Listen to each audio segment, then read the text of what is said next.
त्यांचा सक्रिय राजकारणामध्ये प्रवेश झाल्याची ही ब्रेकिंग बातमी आहे। 2019च्या लोकसभा निवडणुकीआधी काँग्रेसने एक मोठी खेळी केल्याचं आपण पाहू शकतोय, कारण प्रियंका गांधी यांची काँग्रेसच्या सरचिटणीसपदी नियुक्ती करण्यात आलेली आहे। उत्तर प्रदेश पूर्वच्या काँग्रेस प्रभारीपदी देखील त्यांची नियुक्ती करण्यात आलेली आहे। एक आत्ताची महत्त्वाची मोठी ब्रेकिंग बातमी आपण सध्या पाहतो आहोत। प्रियंका गांधी यांना आता पुन्हा सक्रिय राजकारणामध्ये आणून काँग्रेसने एक मोठी खेळी लोकसभा निवडणुकीपूर्वी खेळलेली आहे। एक मास्टर स्ट्रोक हा काँग्रेसचा आहे असं म्हटलं तर वावगं ठरणार नाही। आणि त्यांच्याकडे उत्तर प्रदेश पूर्व या भागाची प्रभारीपदीची देखील जबाबदारी देण्यात आलेली आहे। त्यामुळे एक महत्त्वपूर्ण जबाबदारी देखील त्यांच्याकडे सोपवण्यात आलेली आहे। सरचिटणीसपदी पक्षाच्या त्यांची नियुक्ती करण्यात आलेली आहे। त्यामुळे येत्या लोकसभा निवडणुकीसाठी म्हणून प्रियंका गांधींकडे महत्त्वाच्या जबाबदाऱ्या देण्यात आलेल्या आहेत।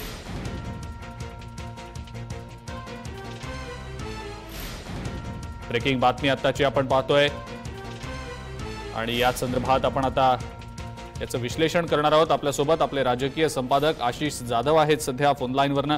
आशिष सर, एक खूप मास्टर स्ट्रोक काँग्रेसचा निवडणुकीआधी म्हणायचा का? अजिंक्य अगदी बरोबर आहे। काही दोन तीन गोष्टी फार महत्त्वाच्या आहेत। ही जी घडामोड आहे ही काँग्रेस पक्षासाठी खूप दिलासा देणारी घडामोड आहे। प्रियंका गांधी यांना सक्रिय राजकारणात आणण्याचे प्रयत्न बऱ्याच वर्षांपासून पक्षाचे ज्येष्ठ नेते तसं करत होते। सोनिया गांधींकडे तसा आग्रह धरत होते। पडद्यामागे प्रियंका गांधी ह्या काँग्रेस पक्षात नेहमीच सक्रिय होत्या, पण आता पहिल्यांदा खास करून पूर्व उत्तर प्रदेशची जबाबदारी ही प्रियंका गांधी यांच्यावरती देण्यात आलेली आहे। ज्या पूर्व उत्तर प्रदेशमध्ये रायबरेली आणि अमेठी हे दोन मतदारसंघ आहेत। रायबरेलीमधून सोनिया गांधी निवडून जातात लोकसभेवरती, किंवा अमेठीवरून राहुल गांधी निवडून येतात लोकसभेवरती। या दोन मतदारांचाच हा पूर्व उत्तर प्रदेश हा भाग आहे। आणि अखिल भारतीय काँग्रेस कमिटीच्या महासचिवपदी प्रियंका गांधी यांची नियुक्ती झाली आणि त्यांच्याकडे पूर्व उत्तर प्रदेशची जबाबदारी देण्यात आलेली आहे। यामध्ये दोन तीन गोष्टी आहेत। एक तर पहिल्यांदा निवडणुकीच्या तोंडावरच पक्षामध्ये चैतन्य पुन्हा नव्यानं आणण्यासाठी प्रियंका गांधी यांना व्यासपीठावरती आणलं गेलेलं आहे महासचिव म्हणून। आणि दुसरं म्हणजे सोनिया गांधी यांच्या तब्येतीच्या कुरबुरी अधूनमधून राहतात, त्यामुळे रायबरेलीमधून काँग्रेसचा हा उमेदवार असेल, म्हणजे प्रियंका गांधी हा चेहरा काँग्रेसचा उमेदवार म्हणून रायबरेली सक्रिय करण्याच्या दृष्टीने सुद्धा पूर्व उत्तर प्रदेशची ही जबाबदारी प्रियंका गांधी यांच्यावरती दिलेली आहे। म्हणजेच सोनिया गांधी यांच्या पश्चात प्रियंका गांधी रायबरेलीतून 2019ची निवडणूक लढवतील हे आता स्पष्ट झालेलं आहे। अमेठीमधून राहुल गांधी, किंवा अमेठी सोडून राहुल गांधी मध्य प्रदेशच्या भिंड किंवा महाराष्ट्रातल्या नांदेडमधून सुद्धा उभे राहू शकतात। काँग्रेस पक्ष खूप जाणीवपूर्वक काही पावलं उचलत आहे, त्याचाच हा एक भाग आहे। पण प्रियंका गांधी यांनी सक्रिय होणं काँग्रेस पक्षामध्ये, यामुळं पुन्हा एकदा इंदिरा गांधींचे दिवस हे आठवल्यास काँग्रेस पक्षाला नवल वाटू नये। बिलकुल आशिष सर, आणि प्रियंका गांधींना मानणारा एक मोठा वर्ग काँग्रेसमध्ये आहे, त्यांना मानणारा एक नेत्यांचा मोठा गट आहे। एकंदरीतच आपण जसं मगाशी म्हणालात, एक नवं चैतन्य पसरेल यामुळे। अगदी बरोबर आहे। या आधी सुद्धा काँग्रेस पक्षात जेव्हा जेव्हा मरगळ आली, खास करून गेल्या 2014च्या निवडणुकीमध्ये काँग्रेस दारुण पराभव झाला, 44 खासदार फक्त काँग्रेसचे निवडून आले, तेव्हा एक टूम अशी होती की राहुल गांधी यांचा पक्का कट करा, हे कार्ड चालत नाहीये, तुम्ही प्रियंका गांधी यांना राजकारणात सक्रिय करा तरच काँग्रेसला चांगले दिवस येतील। पण तसं झालं नाही। राहुल गांधी साधारणतः वर्ष सव्वा वर्षापूर्वी काँग्रेसचे अध्यक्ष झाले, त्यांच्या नेतृत्वात काँग्रेसने यशही मिळवलं। अलीकडचं जे 3 राज्यांमध्ये भाजपची सत्ता खाली खेचून काँग्रेसची सत्ता तिथं आली आहे, ते संपूर्ण यश राहुल गांधींकडे दिलं गेलं। अशा वेळी जेव्हा राहुल गांधी हे काँग्रेस पक्षाचे अध्यक्ष आहेत, तेव्हा प्रियंका गांधी काँग्रेस पक्षाच्या महासचिव बनतात, त्यांच्याकडे पूर्व उत्तर प्रदेशची जबाबदारी येते। त्यामुळं अलीकडे जे राहुल गांधी म्हणाले होते की हम सबको चौंका देंगे उत्तर प्रदेश में, तोच हा भाग दिसतोय की पूर्व उत्तर प्रदेशची जबाबदारी ही प्रियंका गांधींकडे आणि उत्तर प्रदेशची जबाबदारी ही ज्योतिरादित्य सिंधिया यांच्याकडे आज देण्यात आलेली आहे। काँग्रेस उत्तर प्रदेशमध्ये स्वतःला रिवाईव्ह करण्याचा प्रयत्न करते, त्याचाही हा एक भाग आहे। पण प्रियंका गांधी यांनी फ्रंटला येणं किंवा प्रियंका गांधी यांनी पक्षाचं महासचिवपद घेणं ही घडामोड काँग्रेससाठी खूप मोठी आहे। कारण आता काँग्रेसला 2 अँब्युलन्सला 2 चेहरे मिळालेले आहेत. एकीकडे राहुल गांधी आहेत, दुसरीकडे प्रियंका गांधी आहेत आणि काँग्रेस पक्ष कोणत्या दिशेनं चाललाय हा एक मोठा मेसेज काँग्रेस कार्यकर्त्यांना आज पक्षानं दिलाय. बिलकुल आशिष सर, आणि भाजपासमोर एक तगडं आव्हान यामुळे निश्चितच उभं राहणार आहे. त्याबद्दल नेमकं काय वाटतं? कारण भाजपचे नेते सातत्यानं आक्रमकपणे आता प्रचार करताना दिसत आहेत वेगवेगळ्या सरकारी योजनांचा, वेगवेगळ्या सरकारच्या कामांचा. कुठेतरी येत्या निवडणुकांच्या पार्श्वभूमीवर एक तगडं आव्हान जे उभं करण्याचा प्रयत्न काँग्रेस करतंय. राहुल गांधी तर आहेतच, मात्र प्रियंका गांधींच्या रूपानं आणखीन एक तगडं आव्हान उभं राहील. काय नेमकं त्याबद्दल वाटतं? अजिंक्य, एक गोष्ट लक्षात घेतली पाहिजे. आता खरं तर विरोधकांकडनं किंवा भाजपकडनं हा आरोप होईल तो म्हणजे की घराणेशाहीचा, की काँग्रेस पक्षाला दुसरं कोणी मिळत नाही, गांधी घराण्यातच कोणीतरी मिळतं असा आरोप हा होणार आहे. पण काँग्रेस पक्षाची गरज ही गांधी घराणं आहे हे काँग्रेस कार्यकर्त्यांना माहिती आहे. त्यांना राहुल गांधीही चालतायत, त्यांना प्रियंका गांधीही चालतायत.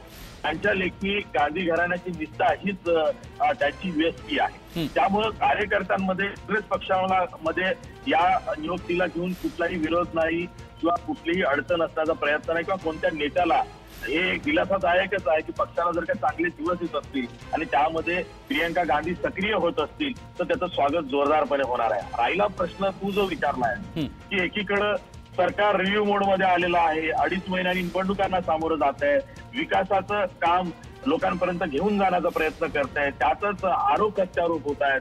अशा वेळी काँग्रेसकडं जी प्रचाराची धुरा सांभाळणारी टीम आहे ती आता तगडी झालेली आहे. आपण बघितलं असेल नरेंद्र मोदी त्यांच्या पश्चात अमित शहा यांच्या सभांना गर्दी करणं हे सुद्धा एक आव्हान स्थानिक नेत्यांना असतं. त्यामुळे आता काँग्रेसची जी प्रचाराची फळी आहे ती अधिक मजबूत दिसते आहे आणि त्यामुळेच 2019ची जो महाभारत म्हणतो आहे आपण, तर 2019ची जी लोकसभा निवडणूक आहे ती खूप अत्यंत होणार आहे. काँग्रेस पक्षाला झुकतं माप मिळायला सवल वाटू नये. बिलकुल आशिष सर, खूप खूप धन्यवाद. आपण याचं सविस्तर विश्लेषण केलं त्याबद्दल. तर प्रियंका गांधी यांची काँग्रेसच्या सरचिटणीसपदी नियुक्ती झालेली आहेच. एक मास्टर स्ट्रोक हा काँग्रेसनं खेळलेला आहे असं आपण म्हणूया. आपल्यासोबत आपले इनपुट हेड विनोद राऊत देखील आहेत. त्यांच्याकडनं देखील या संदर्भातलं सविस्तर विश्लेषण आपण करणार आहोत. विनोद, काय नेमकं याबद्दल सांगतील? कारण आता एक निवडणुकींच्या तोंडावर एक असा मोठा निर्णय आणि प्रियंका गांधींना सक्रिय करून राजकारणामध्ये एकंदरीतच एक मोठं पद काँग्रेस पक्षानं आता दिलेलं आहे. त्यामुळं एक 2 वेगवेगळ्या फ्रंट्सवर काँग्रेस आता ही निवडणूक सामोरं जाईल असं दिसतंय. एकीकडे राहुल गांधी, एकीकडे प्रियंका गांधी. त्यामुळे एक भक्कम करणारं पक्षबांधणी हे देखील यावरनं सूचित केलं जात आहे. कशा पद्धतीनं याबद्दल बोलताय? अजिंक्य, सध्या जी खेळी झालेली आहे, अचानक जो हा निर्णय झालेला आहे, हा अचानक निर्णय नाही आहे. याच्या मागे खूप म्हणजे बऱ्याच वेळचा विचार सुरू आहे. काही काळापासून या सगळ्या बाबींवरती विचार सुरू आहे. आपण एक लक्षात घेतलं पाहिजे की उत्तर प्रदेशमध्ये काही दिवसापूर्वी सपा आणि बसपानी युती महागठबंधन केलं. त्या महागठबंधनमध्ये त्यांनी काँग्रेसला कुठलीही जागा दिली नाही. फक्त 2 जागा, ज्या अमेठी आणि रायबरेलीच्या जागा आहेत, ज्या परंपरागत जागा आहे काँग्रेसच्या, जिथून सोनिया गांधी आणि राहुल गांधी हे अनेक वर्षापासून निवडून येतात, त्या फक्त 2 जागा सोडल्या. एका प्रकारे त्यांनी थट्टा केली काँग्रेसची. काँग्रेसला या गठबंधनचा कुठलाही त्यांनी सहभागी करून घेतला नाही. त्यामुळे काँग्रेसकडे कुठचे पर्याय नव्हते. काँग्रेसला एकटं निवडणूक लढायची. आणि तसं पाहतो म्हटलं तर गेल्या वेळी 2014च्या ज्या लोकसभेच्या इलेक्शन झाल्या होत्या, काँग्रेसला फक्त या 2च जागांवरती विजय मिळाला होता. त्यामुळं उत्तर प्रदेशमध्ये काँग्रेसची नेमकी स्ट्रॅटेजी काय असावी असा विचार सुरू होता. आणि अनेक जे म्हणजे स्वतः जे प्रदेशाध्यक्ष आहे काँग्रेसचे, उत्तर प्रदेश काँग्रेसचे प्रभारी प्रदेशाध्यक्ष आहे राज बब्बर, हे सुद्धा बांद्र्यावरनं इलेक्शन लढवायला उत्सुक होते. त्यामुळं यूपीमध्ये तसं पाहतो म्हटलं तर विशेष असा चेहरा काँग्रेसकडे नाही आहे सध्याच्या परिस्थितीमध्ये. राहुल गांधी आणि सोनिया गांधी म्हटलं तर त्यांना निवडणूक प्रचारासाठी पूर्ण देशभर फिरावं लागेल. त्यामुळे यूपीमध्ये हा जो मोठा व्हॅक्यूम जो निर्माण झाला, एक पोकळी निर्माण झाली नेतृत्वाची, ती भरण्यासाठी कुठेतरी सध्या आज काँग्रेसने एक मोठी खेळी खेळली. आणि प्रियंका गांधी ज्या सक्रिय नव्हत्या समोर, मात्र बॅकड्रॉपला किंवा मागे म्हणतो आपण या सगळ्याच्या, त्या मागे होत्या. कारण आपण एक लक्षात घेतलं पाहिजे, गेल्या वेळी जेव्हा मध्य प्रदेश, राजस्थान आणि छत्तीसगडमध्ये मुख्यमंत्री पदाचं जेव्हा निवड आणि तो पेच सुरू होता, तेव्हा सुद्धा प्रियंका गांधी या सगळ्या बैठकीमध्ये आणि त्या डिसिजन मेकिंगमध्ये पक्षामध्ये प्रियंका गांधी या पुढे होत्या, मागे होत्या. त्यामुळे प्रियंका गांधी ह्या आज सक्रिय जरी आपल्याला दिसत असेल तरी त्या गेल्या अनेक महिन्यापासून काँग्रेसच्या बॅकड्रॉपला सक्रिय आहे, बॅक चॅनलला त्या पार्टिसिपेट करतात. त्यामुळे सध्या मला असं वाटतं की काँग्रेसची ही स्ट्रॅटेजी आहे की यूपीमध्ये पक्षाला एक चेहरा मिळावा आणि यूपीमध्ये जर प्रियंका गांधी यांना जर प्रभारी केलेलं आहे, आता महासचिव केलं आणि त्यांच्याकडे उत्तर प्रदेश पूर्व या सगळ्याचा प्रभार घेतलेला आहे. त्यामुळं उत्तर प्रदेशमध्ये जे गेलेली काँग्रेसची जे स्ट्रॅटेजी आहे त्या strategy mostly Priyanka Gandhi drive करणार आहे आणि त्यामुळे राहुल गांधी जरी भारतामध्ये म्हणजे संपूर्ण देशामध्ये प्रचारासाठी फिरतील तर यूपीची धुरा मला असं वाटतं की प्रियंका गांधी यांच्याकडे सोपवली जाईल. त्यामुळे एका दगडात दोन पक्षी मारलं असं म्हणू शकतो. एकतर पूर्ण राष्ट्रीय स्तरावरती प्रियंका गांधी यांचा चेहरा जाईल, कारण आपण अनेक वर्षापासून बघतोय की अनेक वेळा जेव्हा काँग्रेस पक्ष पराभूत होतो किंवा काँग्रेस पक्षाला पराभवाचा धक्का पडतो त्यावेळी प्रियंका गांधीला आणा अशी अनेक लोक हे करतात. कारण आपण एक लक्षात घेतलं पाहिजे की प्रियंका गांधी आणि इंदिरा गांधी यांचा चेहरा सुद्धा मिळतो आणि त्यांना अनेक लोकांना प्रियंका गांधी यांच्यामध्ये इंदिरा गांधीचं प्रतिबिंब दिसतं. त्यामुळं अनेक वर्षापासून ही चर्चा सुरू होत आहे. आणि दुसरी एक महत्त्वाची गोष्ट आपण लक्षात घेतली पाहिजे की सोनिया गांधी या काँग्रेसच्या पक्षाध्यक्ष होत्या एक वर्षापूर्वी, त्यांनी सुद्धा हळूहळू राजकारणातून थोडं रिटायरमेंटकडे त्या झुकत आहेत, थोड्या कमी सक्रिय आहेत, आजार पण आहे. त्यामुळं अशा वेळी काँग्रेसनी ही मास्टर स्ट्रोक एक मोठी स्ट्रॅटेजी खेळलेली आहे, मोठा खेळ खेळलेला आहे की त्यांनी प्रियंका गांधीला आता उतरवलं आहे समोर. त्यामुळं आता उत्तर प्रदेशमध्ये सपा आणि बसपा गठबंधननी त्यांना जे बाजूला टाकलं त्यामुळे यूपीमध्ये एक काँग्रेसला रिवायवल करण्याचा एक संधी मिळेल. शिवाय काँग्रेसचं देशभराच्या नेतृत्वामध्ये सुद्धा प्रियंका गांधी त्यांचं जे कॉन्ट्रीब्युशन आहे ते देता येईल. बिलकुल. आणि यासोबतच मगाशी मी आशिष सरांना देखील हा प्रश्न विचारला, आपल्याला देखील विचारतो. एक मोठा गट आहे काँग्रेसमध्ये देखील जो प्रियंका गांधी यांना मानतो आणि सातत्यानं प्रियंका गांधींच्या परतण्याची, सक्रिय राजकारणामध्ये येण्याची हा गट सातत्यानं मागणी करत होता. हा गट देखील यामुळे एक प्रकारे खुश होईल असं वाटतं का? आणि एकंदरीतच जर आपण पाहिलं तर पक्ष बांधणीमध्ये देखील एक मोठं पद त्यांना देऊन संपूर्ण देशभरामध्ये देखील एक पॅरलल नेतृत्व आपण म्हणू शकतो याला, तसं एखादं नेतृत्व पुढे आणण्याचा पण प्रयत्न काँग्रेसकडनं होतोय का? या एकंदरीत स्ट्रॅटेजीकडे कशा पद्धतीने पाहताय? अजिंक्य, तुझं म्हणणं बरोबर आहे. एकतर प्रियंका गांधी यांना आणण्याची अनेक वर्षापासून एक जो गट आहे तो वेळोवेळी मागणी करत असतो. जेव्हा जेव्हा काँग्रेस पराभूत होतं, जेव्हा काँग्रेस कुठे राज्यामध्ये पराभूत होतं तेव्हा काँग्रेसचा एक मोठा गट आहे जो प्रियंका गांधींना परत आणा. कारण एक लक्षात घेतलं पाहिजे की उत्तर प्रदेशमध्ये सध्या पक्षाला कुठला चेहरा नाही, 2च मतदारसंघावरती काँग्रेसची पकड आहे आणि त्याच मतदारसंघ 2014 मध्ये निवडून आले होते. त्यामुळे मला प्रियंका गांधीला येऊन एक तर यूपीची जी नेतृत्वाची पोकळी आहे ती भरून निघेल आणि दुसरी गोष्ट म्हणजे जे पूर्ण भारतामध्ये राहुल गांधी यांच्यानंतर जर स्टार प्रचारक कोणी असेल तर त्या प्रियंका गांधी असेल. त्यामुळे प्रियंका गांधी यांना आणून एक राष्ट्रीय नेतृत्वाची पोकळी म्हणा किंवा उत्तर प्रदेशमध्ये आता जे काँग्रेस जे कार्यकर्ते आहेत, काँग्रेसचे नेते आहेत ते जरा फ्रस्ट्रेशनमध्ये आहे. त्यामुळे जर प्रियंका गांधी यांचा चेहरा आता समोर गेला तर कदाचित उत्तर प्रदेशमध्ये काँग्रेसचा जर रिवायवल होऊ शकतं, काँग्रेसच्या उत्तर प्रदेशच्या कार्यकर्त्यामध्ये एक प्रकारचा वेगळा उत्साह येऊ शकतो आणि त्याचबरोबर नॅशनल लेवलवर सुद्धा, राष्ट्रीय पातळीवर सुद्धा राहुल गांधी यांच्यानंतर एक स्टार प्रचारक म्हणून प्रियंका गांधी यांचा लाभ निश्चितच पक्षाला होणार आहे. बिलकुल. आणि एकंदरीतच जर आपण पाहिलं सपा बसपा यांनी काँग्रेस सोबत जाणार नसल्याचं याआधीच जाहीर केलेलं आहे.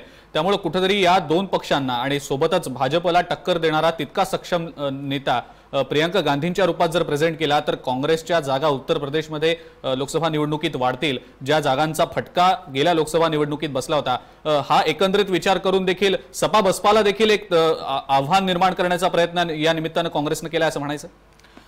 असं म्हणता येईल. कारण एक लक्षात ठेवलं पाहिजे, आपण एक लक्षात घेतली पाहिजे मोठी बाब की सपा बसपानी जेव्हा गठबंधन केलं तेव्हा त्यांनी काँग्रेसचं नाव सुद्धा घेतलं नाही. फक्त 2च जागा त्या रायबरेली आणि अमेठीच्या त्यांच्याकडे सोपवल्या. त्यामुळे काँग्रेस तसं स्ट्रॅटेजी कुठली असेल, कारण एक लक्षात घेतलं पाहिजे की उत्तर प्रदेशमध्ये जे सवर्ण मतदार आहे मोठ्या, त्याच्यावरती काँग्रेसचा एक काँग्रेसची ती मतपेढी मानली जाते अनेक वर्षापासून.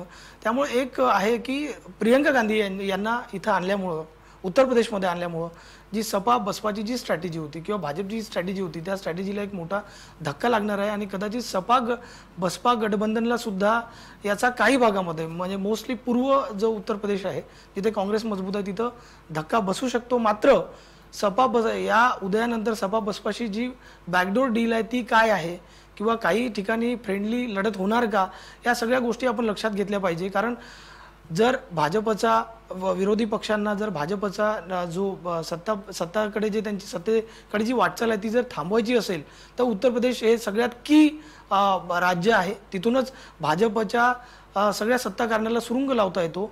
त्यामुळं जर काँग्रेस प्रबळ झाली तर सपा बसपा आणि याच्यामध्ये मतविभागणी होईल का. त्यामुळं सध्या अजून चित्र क्लिअर नाही. कदाचित काही दिवसानंतर सपा बसपा जे गठबंधन आहे आणि काँग्रेस आहे त्याच्यामध्ये एक वेगळी पडद्यामागची डील पण होऊ शकतं. मात्र सध्या आपण एक सांगू शकतो की प्रियंका गांधी यांच्या आल्यामुळं काँग्रेसला एक देशव्यापी एक नेतृत्व तर मिळालंच आहे. मात्र युपीमध्ये त्यांना एक चांगला प्रबळ नेता ज्याच्यामुळं उत्तर प्रदेशमध्ये काँग्रेसला अजूनही त्यांच्या आशा जिवंत होऊ शकतात किंवा आशा पल्लवित होऊ शकतात. तसं नेतृत्व आता मिळालेलं आहे. आणि दुसरी महत्त्वाची एक गोष्ट म्हणजे आता भाजपला सुद्धा घराणेशाहीचा मुद्दा किंवा घराणेशाहीचा जो आरोप पंतप्रधान नरेंद्र मोदी आणि भाजपा. विनोद, आपल्याला काही क्षणांसाठी थांबवतो. आपल्यासोबत सचिन सावंत आहेत, काँग्रेसचे प्रवक्ते. त्यांची या संदर्भातली प्रतिक्रिया आपण जाणून घेणार आहोत. सचिनजी, स्वागत आपलं जय महाराष्ट्रमध्ये. काय नेमकं वाटतं आपल्याला आता प्रियांका गांधींवर 2 महत्त्वाच्या जबाबदाऱ्या दिलेल्या आहेत पक्षानं, त्याचा परिणाम नेमका काय होईल असं वाटतं आपल्याला? आपलं या संदर्भातलं नेमकं काय आकलन आहे? एक अतिशय आनंदाचा क्षण काँग्रेसच्या तमाम कार्यकर्त्यांसाठी आहे आणि निश्चितपणे प्रियांकाजींच्या राजकीय आगमनामुळे एक नवीन प्रकारची ऊर्जा त्याच्यामध्ये निश्चितपणे मिळेल आणि उत्तर प्रदेशमध्ये त्यांच्या नेतृत्वाखाली प्रचंड यश, गवगवीत यश काँग्रेस पक्षाला मिळेल त्याच्यात आमच्या मनामध्ये कोणत्याही तऱ्हेची शंका नाही. आणि ज्या 2 महत्त्वाच्या जबाबदाऱ्या त्यांच्याकडे आता सोपवण्यात आलेल्या आहेत, एकंदरीतच भाजपसमोर तगडं आव्हान उभं करण्यात आलेलं आहे. काय नेमकं त्याबद्दल वाटतं?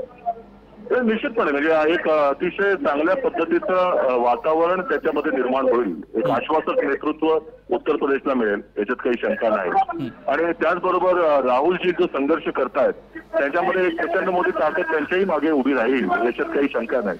आणि भारतीय जनता पक्षाचं सरकार हे सत्तेखाली खेचावं ही जनसामान्यांची इच्छा आहे. त्याच्यामुळे आपण पाहतोय की जन आक्रोश जो वाढत चाललाय प्रत्येक समाजामध्ये त्याचा दिशा मिळ देण्याचं काम देखील याच्यामधनं होईल याच्यात शंका नाही. बिलकुल. सचिनजी, धन्यवाद. आपण जय महाराष्ट्राशी बोललात आणि आपली प्रतिक्रिया दिलीत त्याबद्दल.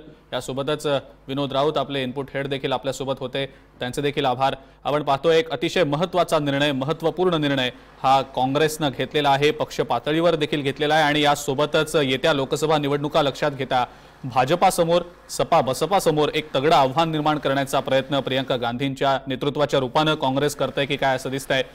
एक मास्टर स्ट्रोक म्हणूया आपण काँग्रेसचा या निमित्तानं पाहायला मिळतो.